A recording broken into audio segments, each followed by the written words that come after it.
of view on this, and I'm not sure if this came from another hypnotist or a client, but one of the questions was, you can change a belief in one system. I thought it took, or in one session, I thought it took multiple sessions to do that. I'd like to hear your feedback on that.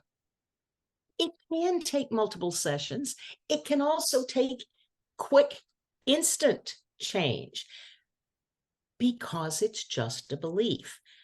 But a hypnotist, a persuader, a politician, whomever is issuing the suggestions, they are not controlling you. They're throwing out an idea.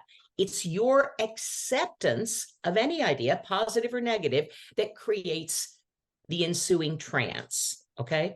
So, as an example, I work with a lot of people with fears.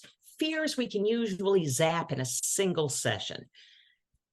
If the fear comes back, if there is an extenuating circumstance, that might take we might need to look at a different aspect.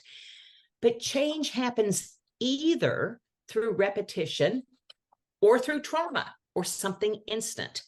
A light bulb moment.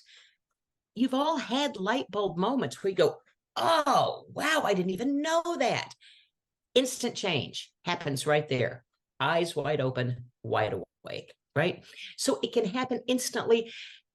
With weight release, I often like more than one session with a client, several sessions, because different things come up. Somebody loses 10 pounds and then they say, oh my God, people are complimenting me. I don't know how to deal with compliments.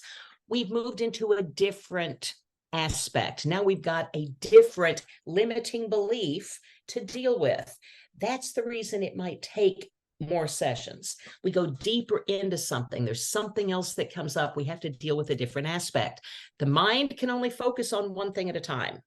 So if the thing that you're focusing on is releasing the fear of spiders, excellent. We release the fear of spiders. If later on you also have a fear of other crawly objects, you may not have been focused on that. We might have to deal with other crawly objects or with something else or whatever happens to come up. Does that make sense? Does that mesh with what you're thinking, Dan? Absolutely. And yeah, it also depends. It depends on, there's a lot of factors here. It's dependent on the client. It's dependent on the hypnotist. It's dependent on the method that's being used. There's so many factors here. And one belief, I look at it like a stool, and let's say like a four-legged stool. If there's one belief that's supporting, one main limiting belief that's supporting the rest of the stool, and you pull that out, there could be some other ones there.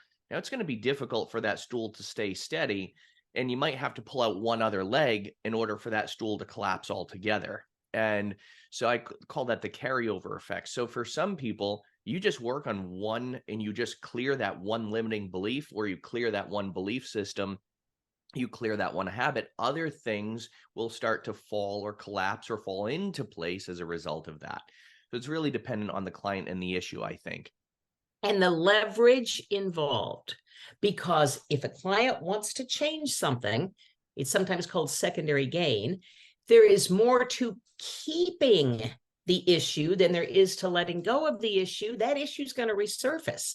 A suggestion, we give ourselves suggestions from the moment we're born. From the moment we're born, we start customizing our lives and downloading behaviors that help us.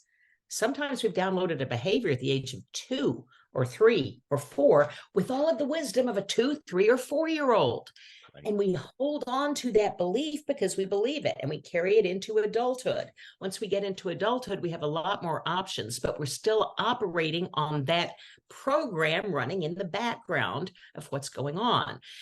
As long as the program is serving us, the suggestion is serving us, we're going to hold on to it. I worked with a teenager afraid of dogs, came in for a fear of dogs. He wanted to get rid of his fear. It was embarrassing now that he was a teenager. When people had him come over to the house, they said, oh, I'm afraid you got to put your dog away. So it was embarrassing. Boy, the leverage was great for getting rid of that, right? Because he didn't want to be embarrassed anymore. However, even though he released that fear in just one session, about 2 weeks later, he was calling back saying, I think I need more. Because the family was waiting for him to get over his fear so they could get a dog. Not for him, but for his younger brother. He wasn't getting the dog. The younger brother was getting the dog. This teenager had so much power in his home to get what he wanted, do what I want. I'm in control here.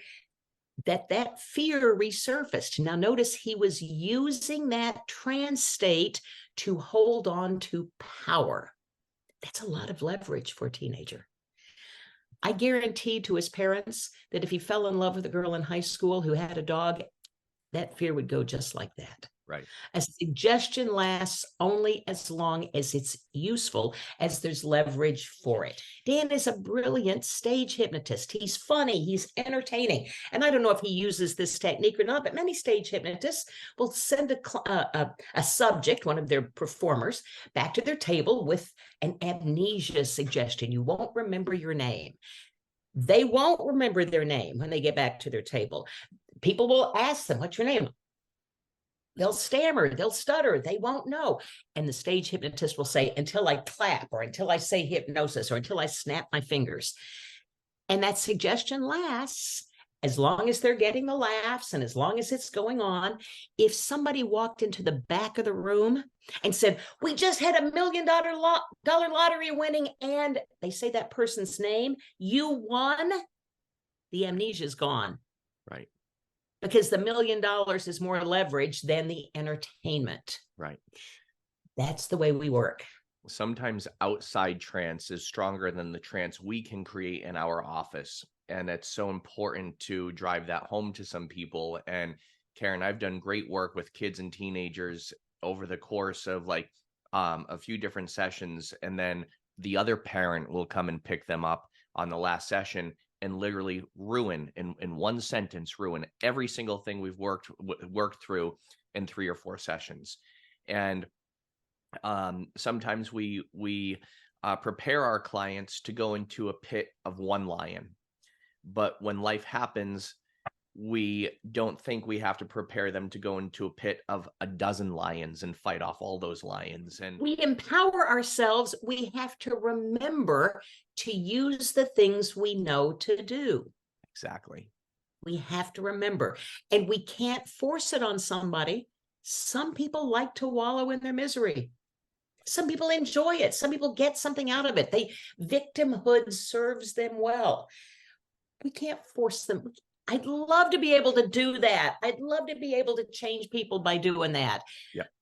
But then I'd hang out at the lottery office, or would have already. And when a big Powerball winner came in, I'd have done that and gotten all of their money, and I'd be in Fiji now. So we can't make somebody do something they don't want to do. You can't make yourself do something you don't want to do. If you want to wallow in your misery, then enjoy the wallowing while you're there, for heaven's sake. Enjoy it. Don't be miserable with it. But if you want to change something, it is in your power every single day. When you go into the lion's den, if there's 1 or 1 million, you have the power to change that if you want to.